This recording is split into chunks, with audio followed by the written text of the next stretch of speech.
So the idea is to present truthfulness in this podcast. And the definition for truthfulness, I just ran across this in one of my readings of the Vedic teachings. Truthfulness is speaking frankly about the nature of reality without distorting the facts to please others.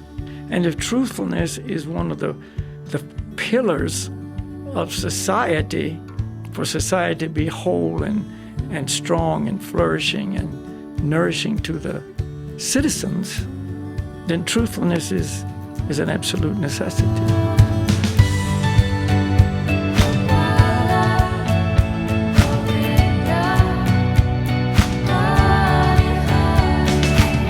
Hi, and welcome to the Breaking Trail podcast. This is where you learn how to navigate life's journey through ancient wisdom. All you have to do is sit back and tune in to the conversation between me, Ruben, and my friend, teacher, and Vedic scholar, Balakhilya. In today's episode, we'll be speaking about the meaning of breaking trail, the importance of staying true to ourselves, and how to follow our true calling. So, welcome everybody. Nice to be with you, whoever is out there. So we're just gonna dive right onto it. You know, I found that it's kind of interesting how we focused more and more on, the material standard goes up, and we get more access to more satisfaction through our senses, but still we're not happier. So there seems to be something wrong with that idea, you know. We would call it a flawed philosophy. Exactly. Yeah. But as far as the podcast itself goes, sometimes people ask, well, what is the real bottom line purpose of this podcast?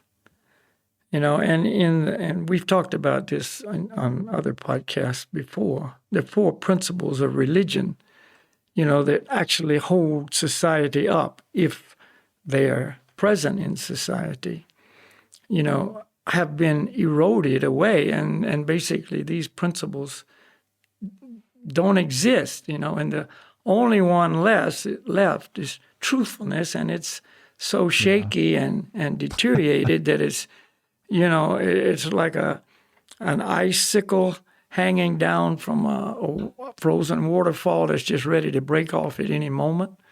And you're trying to climb up this icicle, It's like you're on shaky ground. Mm. So the idea is to present truthfulness in this podcast.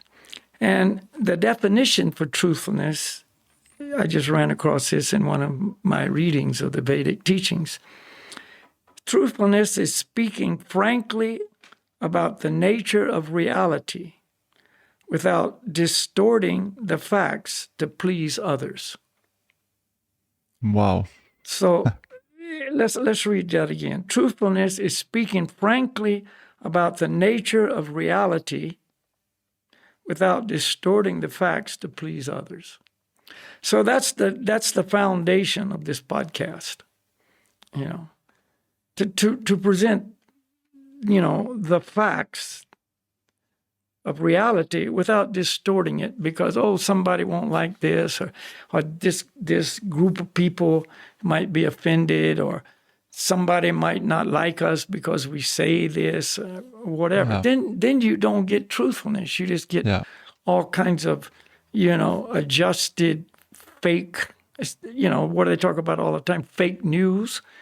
It's not really what we need, And if truthfulness is one of the pillars of society, for society to be whole and strong and flourishing and nourishing to the citizens, then truthfulness is an absolute necessity.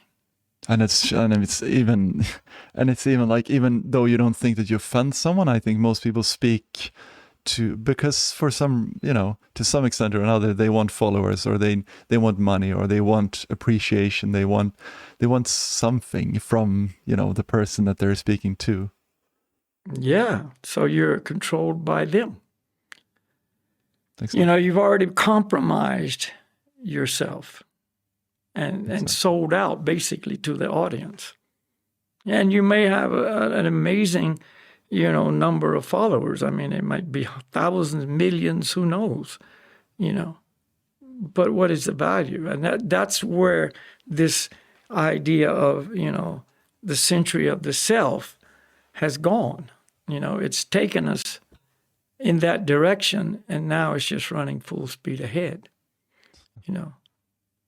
So we look the way we will think other people will like us to look, or we say what other people, want to hear, or we play all kinds of compromised games. We compromise ourselves completely.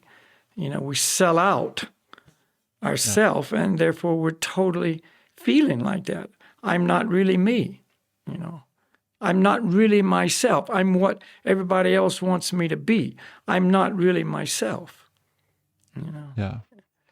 And then there's the other whole movement to be yourself. But that means just blending in what everybody else says you should be like in a different way. Yeah, and if they don't want to know what the self is, like that's a big philosophical question. What is the self? We have to know what the self is. However, are we going to focus on the self if we don't know what that is? That's right. It just seems like it's taken for granted that we know that, I'm this body, this is what I am my senses and whatever. Like, here's my passport, like you say, sometimes like it's clearly stated. Yeah, I am who my passport says I am and who society thinks I am. And now that's become so controversial that, okay, I got this self, but I'm going to change it to another self. Yeah. And where does it end? It just keeps getting more and more confusing and more, unfulfilling, because none of it's true. This truthfulness statement is not being applied to our lives. It sounds good on paper. Yes, I agree. But when you start applying that to your life, it's not really played out. So Exactly. The purpose of this podcast is to present the truth as it is declared in these yoga teachings that we base all of our knowledge and vision and understanding, on, and let it fall where it does. It just we'll find fertile ground in some places, and other places it will not. Yeah. And the example given in the Vedas oftentimes is the rain cloud. It rains on everything. It rains on the rocks. It rains on the desert. It rains on the fertile soil. It rains on the ocean, and it has different effects depending on where it falls. Yeah. So obviously this podcast will have different effects depending on where it falls. From pushback to, thank you, to receptivity, to, wow, this changed my life, to, it's okay, but I'm not interested. I mean, it'll run the gamut. We know that. I mean, it's not any mystery here. Yeah. But it's still going to be the way it is. And, yeah. And now we just, but yeah, is it possible to become more receptive then? I mean, that's on the receiver end. How do we? Well, yes, of course, and that's one of the ideas behind breaking trail. You may not like breaking trail. Breaking trail, kind of comes from a mountain, background between Reuben and I, really, Exactly. where Maybe good to mention. yeah, where did this name come from? Because when you're traveling in the mountains, there's trails that are well worn, and obviously, they're on the maps, and it shows where you're going to go and what to expect ahead, and et cetera, et cetera. And then, there might be other unknown trails. And it's not on the map, or, you don't really know what's coming up.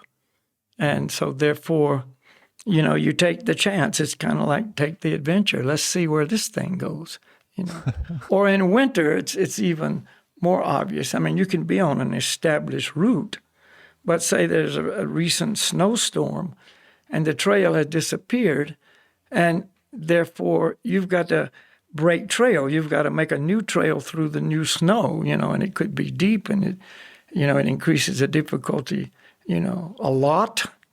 Yeah. And, the signs, and the trail indicators and so on that you used to rely on because you've been down this trail many times, have gone, it disappeared, and well, where is the trail now? You're looking at such an unmarked landscape, and so it becomes more challenging physically and mentally and orienteering-wise. And I know the person's going to hear it say, well, you just get out your phone with your GPS and, it becomes very clear, Well, or your map and your compass, and all that's true, but it still doesn't make the deep snow any easier to go across just That's because very true. you're going in the right direction. That's very true. But if you've got your goal and you know where you're trying to go and you just keep going, you're breaking new trail, and therefore it breaks into a new area of your abilities and your determination, and et cetera, et cetera. So that's kind of the concept behind this breaking trail. And it's just like knowing that you have somewhere to go, it makes it so much easier. Like I just remember once when I was hiking, this was in February in north of Sweden. It's just, really, really dark all the time, and really cold. It's probably minus 25 or something. We're just hiking for a long, long time, and we're looking for this cabin. And of course, we had our GPS watches, so we plotted in many of the cabin coordinates in the GPS watch, so it would tell us how far it is to go to the cabin. But there's one cabin we didn't, because we thought, we're gonna find it. It's not. So we're walking and walking, and just like when you don't know where you're going, or when you just it was just so frustrating to just keep walking. You're looking for this cabin, and you're we're looking at, because we didn't have the watch. We didn't know, we had no clue where this is gonna be. You were out there in the dark, and you just finally we decided we're gonna put up the tents right here, because it's so easy to just. It's very hard to make the decision when to put the tent up, when to just say, no, enough is enough, I'm going to camp here. So that's why we kept walking and walking. But eventually we said, we're not going to put our tents up. But that's when in the far, far distance, we saw something, and we said, that's got to be the hut. And we saw 10 got to be the huts before that. But, this time we went for it, and there were rocks. But this one was a hut finally. And yeah, so just having that direction. Because once we knew that was a cabin, and once we could see it, once the what is it called, the form of the cabin was there, and we could see it, walking through the snow wasn't a hard thing. We didn't even think about it. We were just even a full day, so tired, so cold. We didn't think about it. It was easy. Yeah, because you knew that's the goal. Yeah, all those things come into play in life. We can talk about it, and the examples of, our trips in the mountains and so on. But really, life is that journey. And, we have to break trail from beginning to end, really. And we need some guidance. We need some direction. We need to know what the goal is. And, that's why we have our scriptures, the maps, if you will, of life. And we have the guides, the spiritual masters that, guide us. And, but we have to still have the determination inside to want to do this. And, the more you do it, the more that is increased. I really like this. And one success leads to another success. Success was defined as the of an aim or a purpose. So you have an aim and you achieve it, that gives you even more impetus to keep going. And ultimately, well, let's back up a little bit, because you mentioned it, a while back, that this is the century of the self. But if we don't know who the self is, then what are we dealing with? We don't even know what we're dealing with, And so again, we've talked about this on various occasions, that the self that we speak about is the spiritual self, the true self, our true identity. Who am I? Really, not the temporary identity of the body we happen to be living in at this moment, And so if we don't know our true self, then what we do is falsely identify with the temporary bodily self, and there's two levels here, the physical and the mental.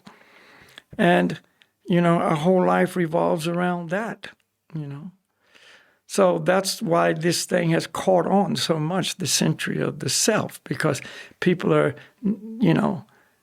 more and more able to present their material self to other people, with just a click of a button or, a post on the social media or something, and get some feedback.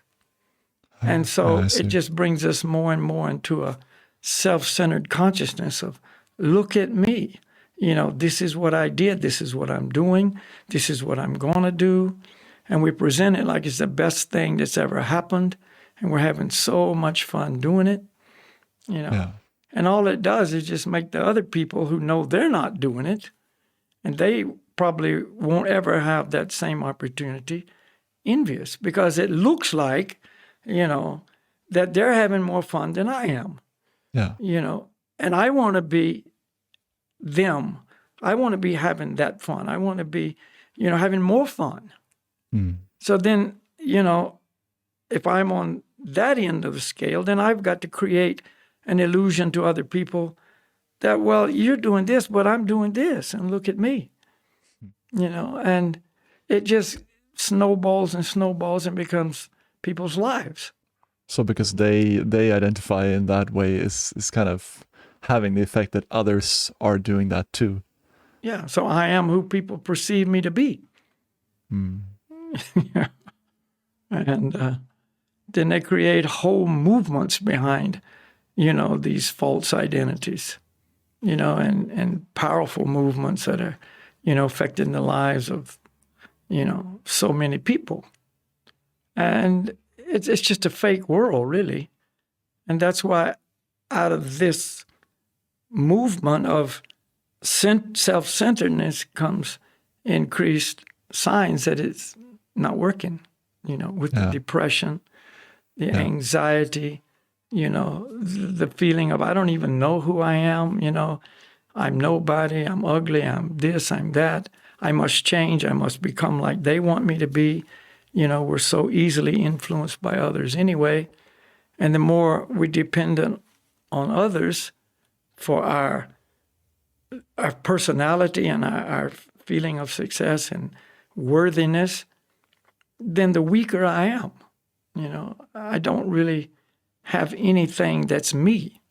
It's all just a bunch of other people's opinions of me that creates my identity. But all of it's fake, whether everybody likes me or nobody likes me, because of my material situation, whether it's physical, mental, philosophical, political, whatever it is. It's all not true, So therefore, there's no real strength there, and there's no real happiness and fulfillment there, right? Yeah, I see totally. Because it's not real. It's not the real. It's not seeing you for what you really are, and you're not getting strength from what you really are. Yeah. So that's why the true spiritual personalities, those who are the realized souls, those who have actually traversed this path, that's another point about breaking trail. In Bhagavad Gita, the Lord is speaking, and he says, many sages in the past have traversed this path and become successful. Yeah. This is the path of self-realization. This is the path of self-discovery, the path of, spiritual evolution and reestablishing our lost relationship with the Supreme Lord based on the guidance and teachings of the Yoga scriptures. And so the Lord himself says many, many sages in the past have traversed this path, broken this trail, and achieved success and happiness. So it works. The process works. See, yoga is not a process of failure. We're advocating bhakti yoga because it's the highest platform of yoga, as declared, in the Vedic scriptures and by the Supreme Lord himself, and by those who have traversed this path and become fully realized. They all declare that bhakti yoga is the topmost yoga system, the summum bonum of the yoga process. So, if the Lord says you can traverse this path and become successful, many, many others have, meaning, it is a path that works, if you will. It does lead to where you want to go, and that's true happiness and true satisfaction, and full strength and understanding of your true self. I am spirit, soul. And the body is temporary. And no matter what it looks like and how much I change it or dress it or present it to others in a way they want to see it or whatever, it's temporary. And it's gone in a flash. All of a sudden, you're not in that body anymore. Yeah. I mean, it's just a false promise. But and that's like, again, back to the breaking trail comparison, because I was thinking about that as well. That in terms of, I don't know if someone is, maybe someone can relate to this, but when you're skiing and you sometimes, especially this one time, I remember we were trying to follow a trail into the mountains, and we, there was a lost trail there. So the trail was there. It was just like there was snow that had fallen on top of it, and you had to really feel your way, because you couldn't see it, but you could feel it when you were walking there. Like this is the path that someone has gone before. So I guess that's the idea, like that someone has walked there before, and this lost trail. You're not breaking trail like a completely new trail. You're not just making your own thing, but you're following in the footsteps of these realized souls, that you say. And that trail is just a little bit more difficult to see. The snow has been, just come over it. The fresh snow has come over it a little bit, but Yeah. That's exactly right. We're not saying just branch off on your own and make a new spiritual path. Yeah. That's the opposite of what we're saying. You must follow this established path, that's been given by the Supreme Lord himself and handed down through ages and ages, And the wise people they're taking others across the same trail, you see, and achieving success. So another point, we're always, talking about mountains and snow and whatever.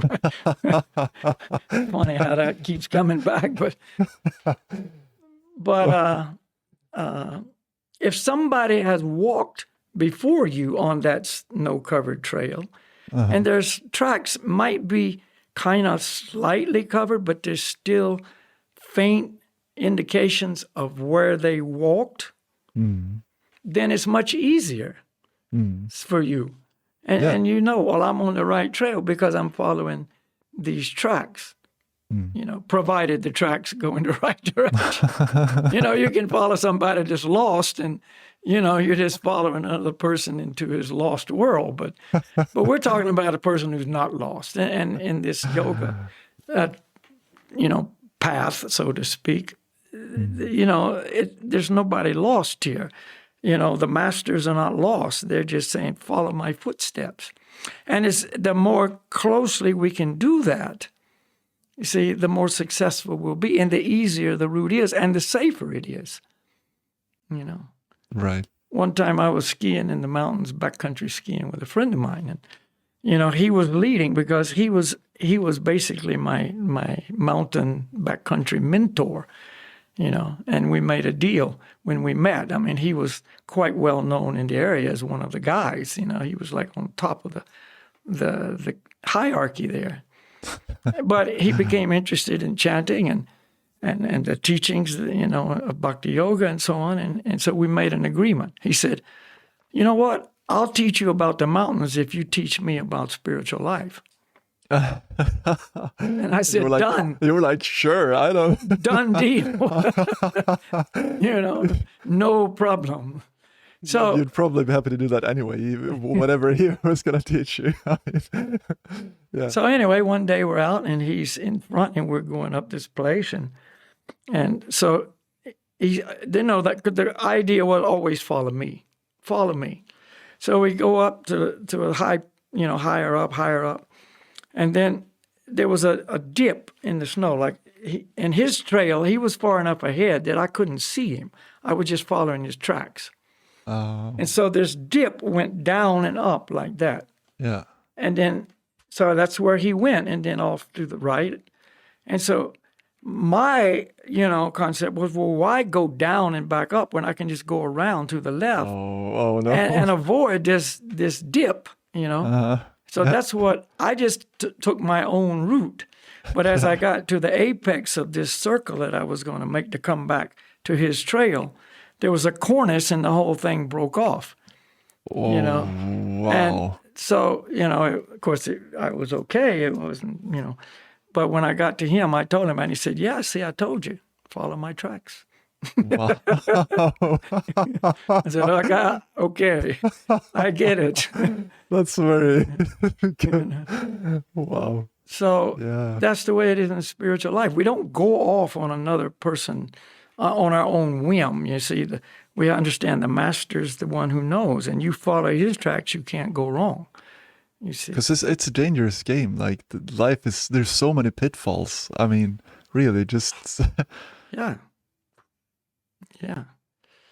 So if you've got faith in your guide, your spiritual guide, and you follow him, then you know you're safe. You're okay. Walking through a minefield, you're not going to just go off on your own. You're following a person in front of you steps. Well, he stepped there and it didn't blow up. So therefore, you step in the same place, and so on and so on. You see, and you get through the minefield. You don't just go off on your own and say, well, I like it over here, the flowers over there. Maybe this will be shorter and easier, and,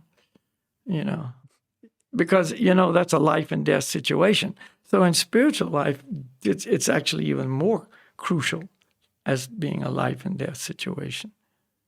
But but this is an important point that people speak about a lot, and I think because you do find a lot of people who say all different kinds of things, but then it generally falls back to intuition. Like what is the role of intuition or the gut feeling in this game?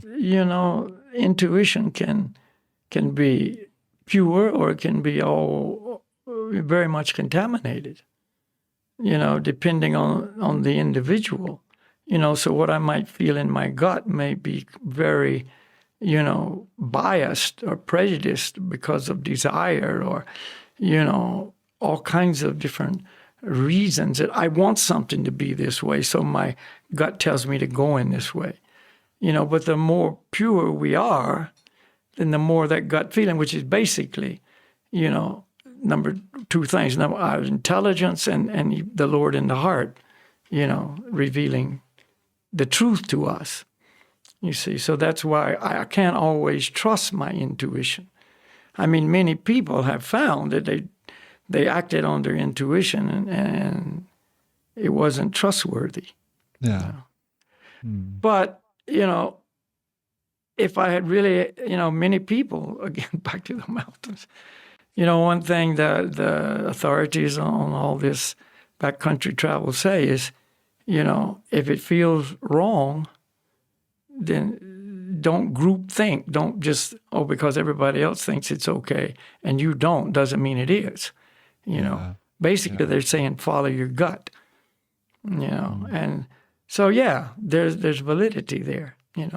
But when it comes to spiritual life, again, it's a little bit different. But if you're really serious about knowing the truth, then the more serious you are, the more that inner feeling is going to be correct. And if somebody's speaking some philosophy that's just like, obviously not true, you're probably going to feel that if you're serious. But if you're not serious, then it's going to sound correct. See, because that's what you want to hear, and it appeals to what you already believe and think. And so, I like that guy. He says what I already think and feel. And so, it's completely wrong, but you're completely wrong too, and your thinking and feeling is wrong. So therefore, you find each other and support each other in the wrong direction. So, but in a sense, it really comes back to sincerity, like you get what you want, and then, exactly. Exactly. Sincerity and faith, and that's a crucial factor, in spiritual life. And at some point, a person might, seriously decide that I want to change my life. I mean, seriously decide, not just whimsically. It'd be good to change my life, if it was easy and fit in with what I already like to do.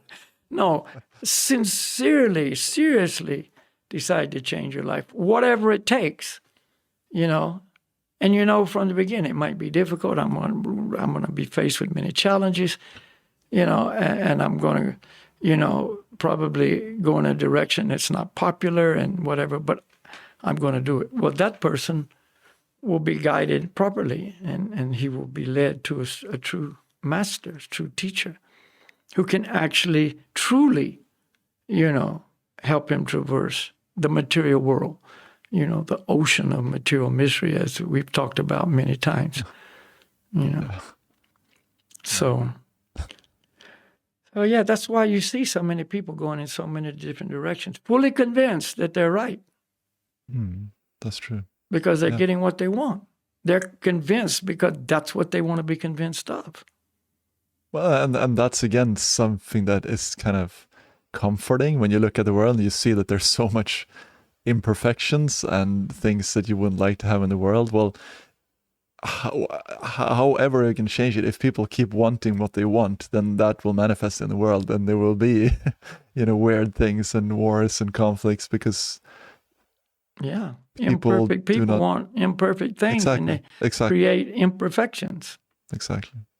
Yeah, because I was always, there's been a huge thing for me. Like from the start, when my mom, she's really like a mountain goat or a mountain fox or something, she's really inspired me to be in nature a lot. And I just really, really wanted to do something about the environmental problem. And, that's what like started me into the spiritual path, so to say, because so I started studying environmental engineering and I finished my studies, I felt like there had to be something more, some other, because you cannot, again, like it comes back to what people want in the inside, and the inside will reflect on the outside. So you can't just change technology and assume that people are everything's gonna be good because you have better technology. Like we're gonna misuse it somehow. Of course, yeah. As long as the unfulfilled need of the soul is nagging us, then we're going to try to fulfill that from consuming, because we think we're the body and we're going to consume in one way or another. Whether we make our energy from fossil fuels or, wind and solar and et cetera, it's still going to be the consuming consciousness that's driving the whole thing. Exactly. And so it's not really the solution. What is the E.F. Schumacher said? He was an economist from Britain, in the 70s, and he said, "There's enough for everybody's need, but not enough for every man's greed." So, Nature provides for every man's need. Look at all the animals, they're provided for. Nature has provided food for this species, food for that species, and the plants and the aquatics, et cetera, et cetera. They have their needs met, and their needs are much more simple, see. But when the soul gets the human form of life, the physical needs, are there. And so nature provides all that. And then, but when it comes to mental and psychological needs, that enters another realm, because that's where the need of the soul manifests the most. These deep desires of fulfillment that aren't being met. So with our intelligence and so on, we figure out more and more ways to consume, more readily, more easily, more conveniently. And try to fill that hole. More globally, to fill up the hole. But the hole is not being filled, so we just develop new technology to increase it. And then we see we've created a problem, so we try to keep the same emptiness, and greed, but now try to adjust it with different types of energy or whatever, environmental habits to improve. But we haven't solved the problem, and so if you don't go to the root problem, I'm spirit, soul, and I need spiritual food, then you just keep generating the same scenario in different ways. And you never really solve the problem. Yeah. So you're not breaking any new trails here. It's the same old trail, with a new pair of shoes or a new pair of pants or a new jacket or, it's still the same trail, and you're not really changing anything. You're just dressing up different. Or you're following the trail, but you're following in the other direction. Like you're going against the trail, but you're still going the trail. And you're just like, It's like, so that's why we need to just stick to truthfulness. Speaking the nature of reality. Reality is we're spirit, soul. I mean, that's absolute reality. Absolute means it's eternally true. It never changes. That's what absolute means. Absolute truth. It never changes. The world is a world of relative truth. It's changing all the time. It's true because of these certain set of conditions. We change those conditions and that truth is no longer relevant. So it's not true anymore. Like I always give the example of water. It boils at 100 degrees centigrade. Well, everybody that's been to any kind of features class, that's true. But it's relative, because if you go to 4,000 meters, water boils at a lower temperature, see? And so therefore it's no longer true. So if water is boiling at 4,000 meters, you can't say, it's 100 degrees, because it's not. That's why it takes longer to cook food at higher altitude. Yeah. Because the water's not as hot. 90 degrees or 80 degrees is not as hot as 100 degrees. So if it took you 10 minutes at sea level, it takes you 15 minutes at altitude. Yeah. So it's relative to the altitude, because the altitude is determining the atmospheric pressure, and therefore the water boils. Pressure is less at a higher altitude, so the water boils at a lower temperature, et cetera, et cetera. And anyway, the point is the same. It's a relative truth because it's dependent on altitude, barometric pressure. So the material world truths, the material truths are all in that category, relative. See? It used to be a person lived 40, 50 years, back in some previous times, and that was considered old age. He lived a long time. He lived to be 50, because at that time, due to conditions, that was an old lifespan. But, now the average age is 80 or 78 or whatever it is. and you think, well, 50, that's young, So it's relative to the time. Yeah, See, it's all relative. Whereas absolute truth is always true, So the absolute truth is I'm spirit soul. I'm not this material body. See, this time I'm in a human body, Well, that's true if you want to identify me according to the body, see. But I'm not the body. Last lifetime I may have been in a dog body. You see, next lifetime I may be in a bird body. So, he's a bird, or he's a human, or he's a dog. No, that's just the body. But the absolute truth is I'm still the same spiritual person, you see, with a different set of clothes on, so to speak. So I'm spirit soul is eternally true. That never, ever changes, you see. The body's temporary, I'm eternal. That's always true. I'm an individual. I'll never become you. I'll never become someone else. I'll never become God. I'm the individual that I am today, that I was last time in another life, and I'll be in my next life. That's eternally true. I'm not going to be another person, you see. That's all eternally the same. So this is absolute knowledge. And then you branch out to the material world, which is this, just another, place that's temporary, made of material energy, and on it goes. So if you learn to live your life on the absolute platform of truth, then you're going to be living correctly. And that's the teaching of the Vedas, especially the Bhakti teaching, And so that's what the masters teach. And their trail that they're trying to encourage us to follow them on is a trail through the journey of life in the material world, following the absolute knowledge.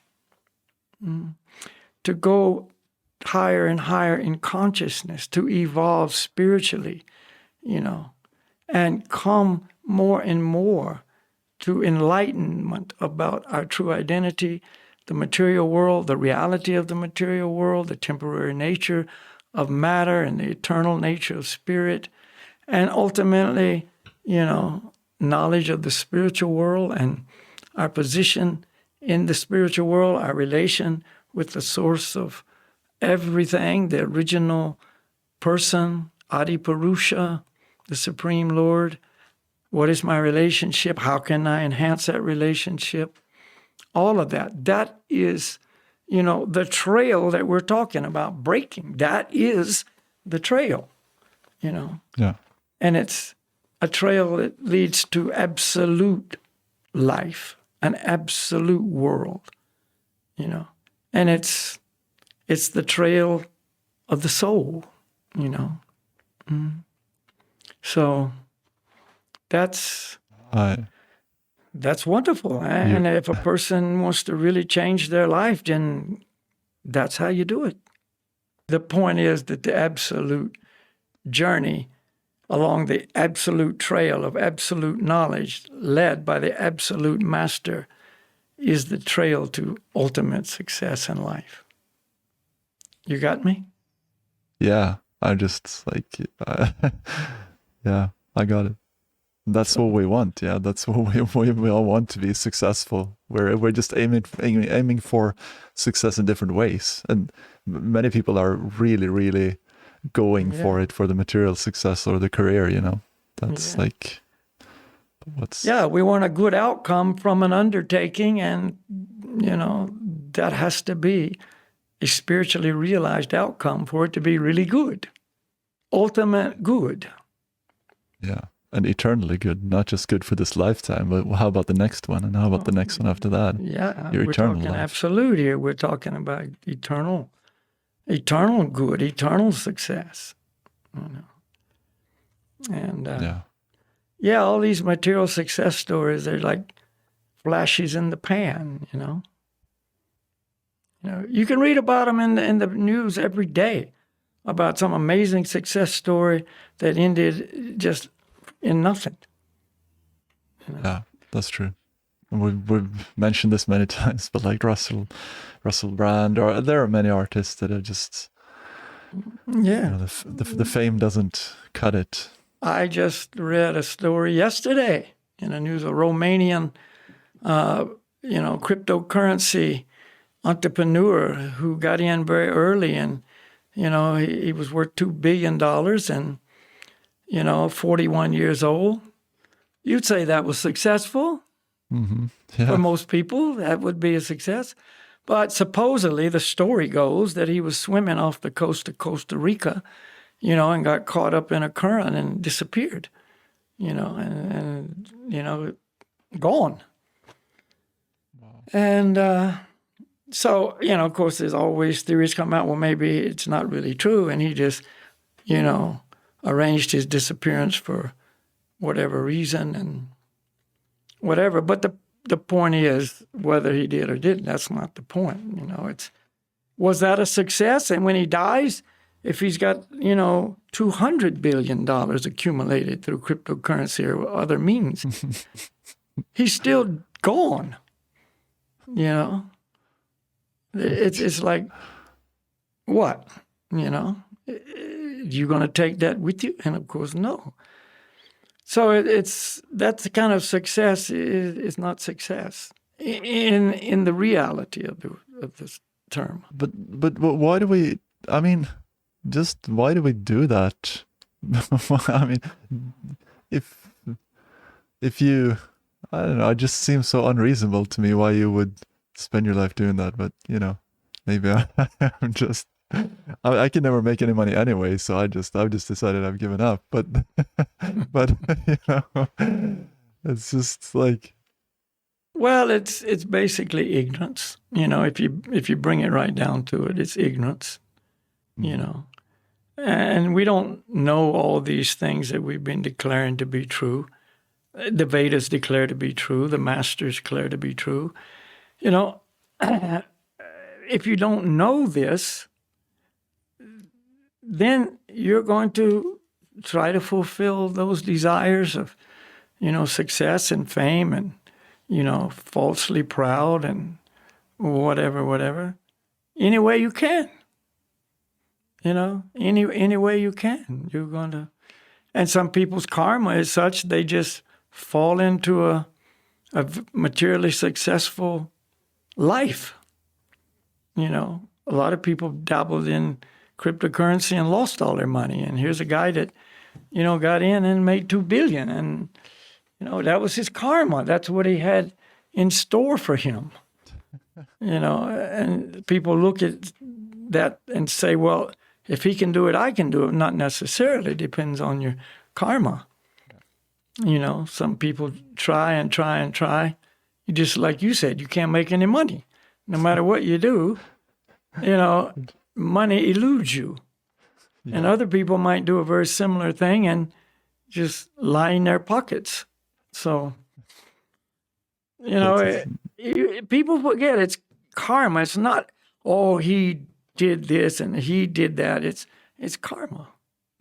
Of course, he did whatever he did previously to make it so that was his karma. It's not like he didn't do something. Because karma is just the results of our actions. So, if people win the lottery, and they think like, oh, they did nothing to, Yeah, it was just their time to win the lottery. And other people, it wasn't their time. Yeah. But, and this is absolute knowledge, you see. This is the reality of the nature of the material world. And that's what we need to learn, It said a person in the mode of goodness accepts what comes to him easily. So if a person's struggling, it should be obvious. It's not, your karma. It's not what you're going to get this time. Yeah. So just relax. That's what exactly, and let go of control. Like that feeling of trying to control everything to the very end. It's really a suffering feeling. It's not a nice feeling. Like you feel like there's no one to protect you. There's nothing to protect you but your own power. Yeah. And not just yourself, but like your family and I don't even have kids. I just have, the wife, but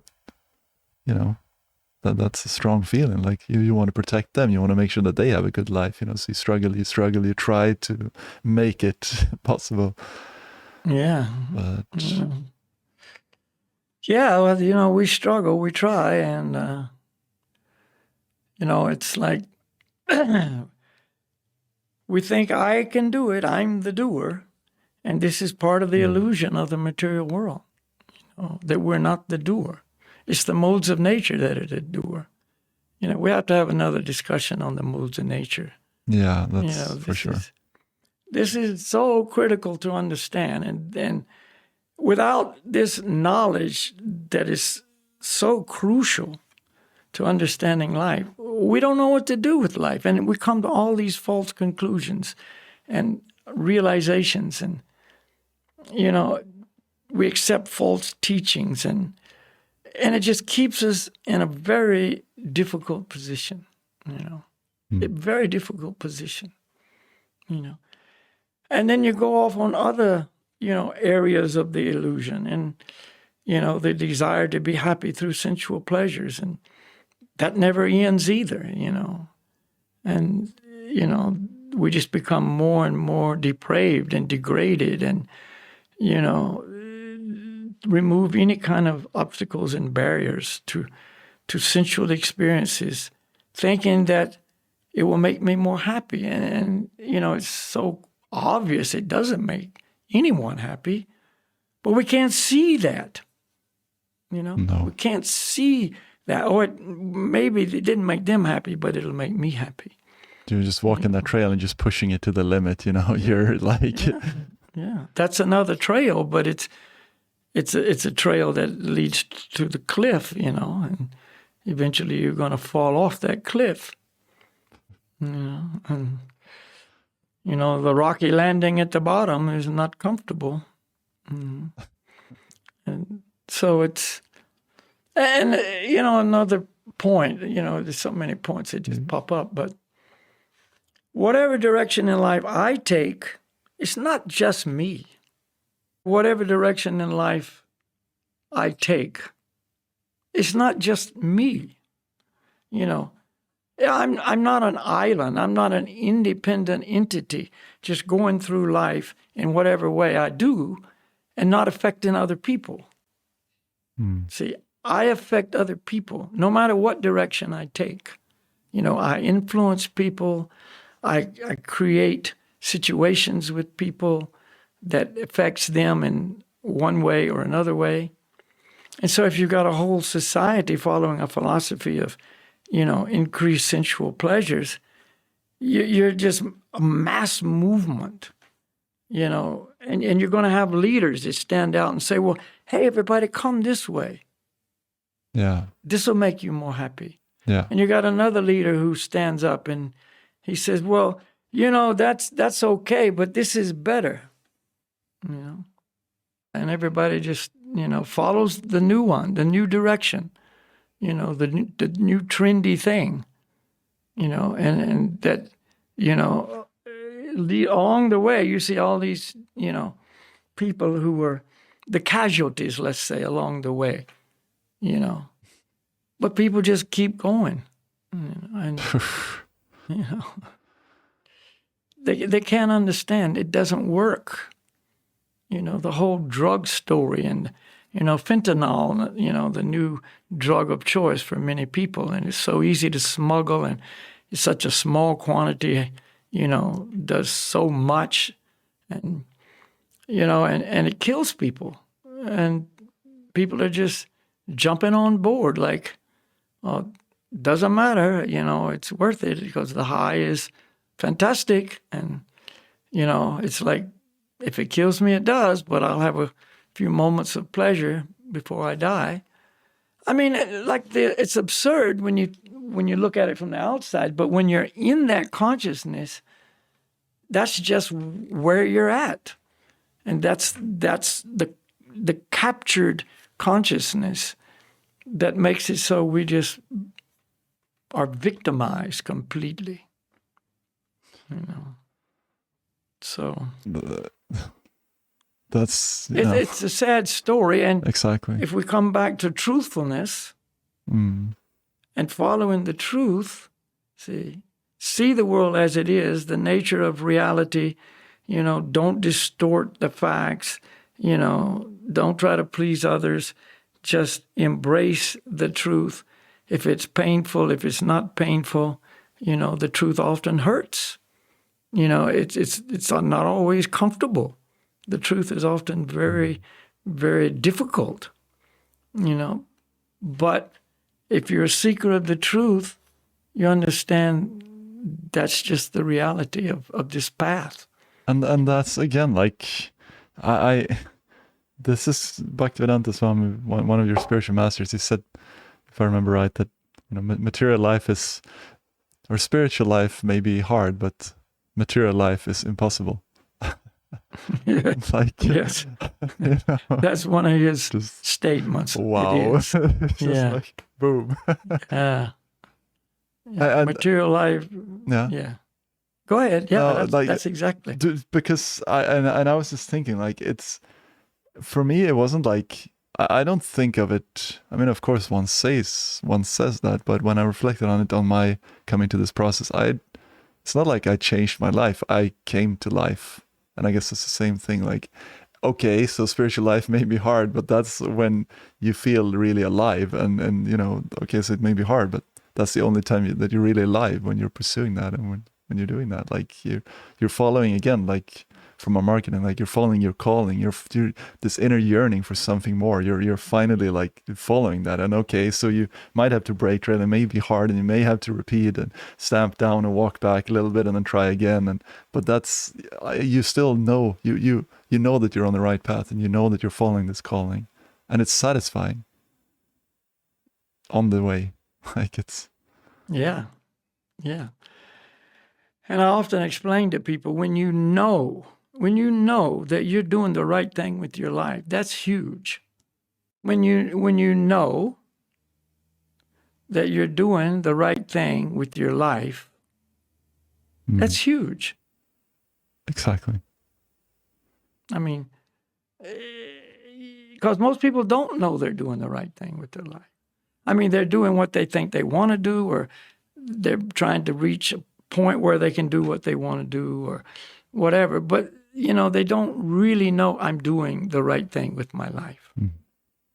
Exactly.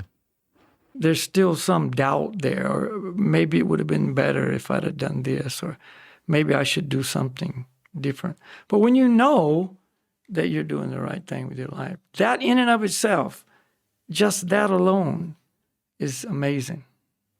And it's because you can really cover that up a lot, and that's what I feel I did. I covered that feeling up in so many layers of, but I have this materialization, and but this, and but that, and but that. But deepest at the inside of at my core, I knew it, that this is not it.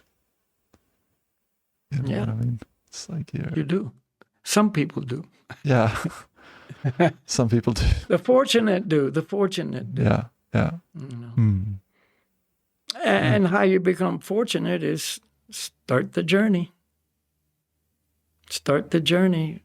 I think you said in your intro presentation or something, the longest journey starts with the first step. You got to start somewhere. And we talked about habits, last week or something, that, you need to develop these spiritual habits, because, when something becomes a habit, it makes it so you do it when otherwise you might not even have done it. It's just a habit to do it, so you do it. Exactly. And we're talking about spiritual habits now. Because, the material influence on us is very strong, and some days you just don't want to do what you should do. It's just like, the mode of ignorance is there, or the mode of passion is there, and you're either too lazy or too agitated or whatever. But because you've got this habit of practice, you do it. Yeah, I see. And that supersedes or trumps the influence of the ignorance or the passion that may be, predominant at that time. Exactly. So habits lead to success. Spiritual habits are basically something that should be seen as, I need to cultivate these spiritual habits. And that's why the whole yoga process, bhakti yogas, and all the yoga teachings are filled with practices. Do this, do this, do this. And, it promotes regularity and therefore cultivation of habits. And because life goes up and down, and if you don't pursue, those habits, and you have nothing to hold on to when the waves of life come storming in, like you said, you feel like it, then you do it. You don't feel like it, and you don't do it because there's no habit there. Yeah. I mean, look at the successful athletes. They got the Olympics coming up, and, you're going to have the best athletes in the world, go to Japan and show how good they are, really. Everybody's going there hoping to win, or at least, do good. And they're all going there with a lot of training habits. All. They've done their training when they didn't want to, when, it was very difficult to do it, pushing through injuries and, mind conditions that weren't favorable, and on and on and on. But they did it, and therefore they are now in the Olympics. You see? So if we can do it materially, which is really, it's temporary. Everybody that wins a gold medal, that's a temporary thing. And, they're going to leave this world, with a whole bunch of gold medals maybe. But, it's a temporary achievement. But spiritual habits go with you through death, right up to the end and beyond. When you leave the body, those habits, those achievements, those successes, that determination goes with you. And that's a very comforting idea. Like, it's not in vain, even though there's no loss, The reality that the teachers are always telling us is there is no loss. You see, in Bhagavad Gita, Arjuna asked Krishna, what is the fate of a yogi who becomes unsuccessful? Somehow he falls down, he doesn't achieve success. And Krishna describes there's no loss. In his next life, he will either, take birth in a very favorable situation, aristocratic family, a good facility for continuation of his spiritual journey, maybe take place in a family of spiritualists, transcendentalists, and from the very beginning of his life, he will be trained in spiritual, truths, etc. In other words, he won't lose anything. You can't lose. And every person would like to have an investment that was foolproof, that you couldn't lose in. Right? Well, you're investing your life in a foolproof investment. You can't lose. There is absolutely no possibility of losing, So, that's the best assurance that this is the right thing to do. Exactly. Yeah. All the things we've referred to and discussed is about the self, but the century of the self is more and more, I'm the body, I'm the mind, this world is my home, I can be happy here, sensual pleasure is the goal, etc. Yeah.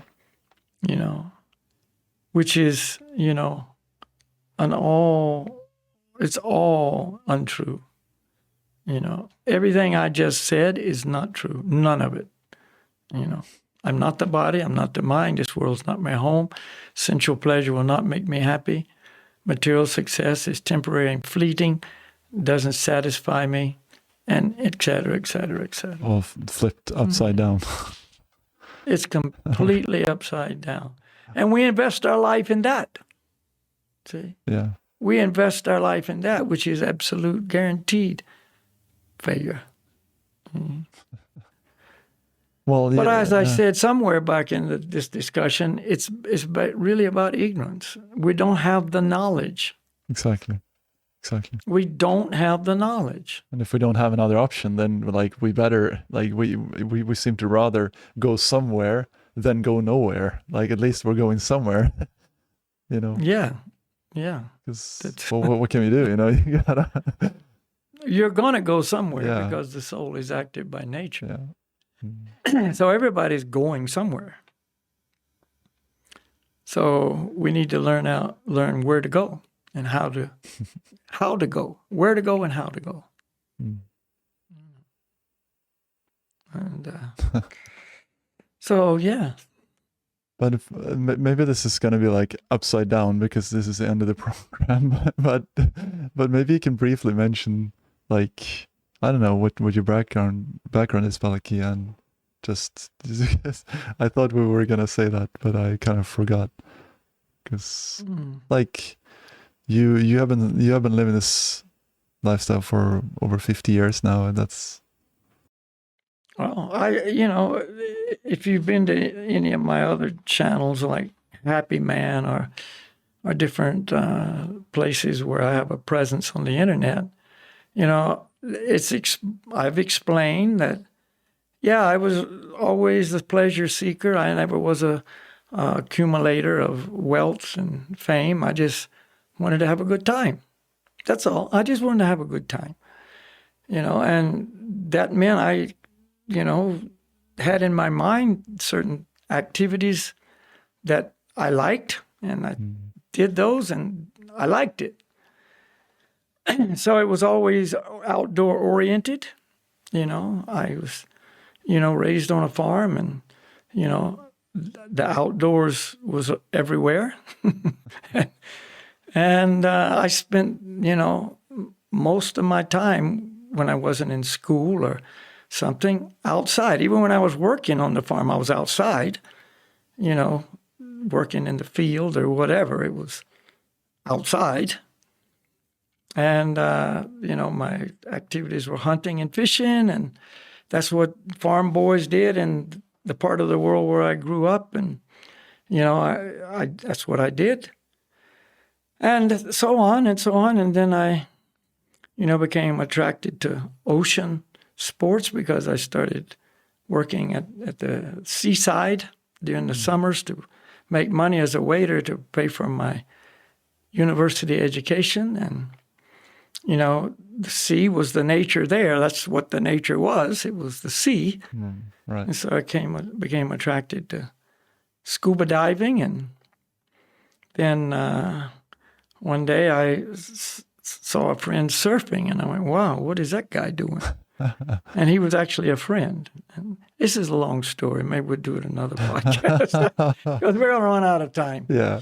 But anyway, the background is nature and you know, simple living, you know, to a degree, and not trying to have a big profession and a lot of wealth and accumulated things. And, you know, it just led on and on to moving around and living in Hawaii and so on. So we can go into it more detail sometime if anybody's interested.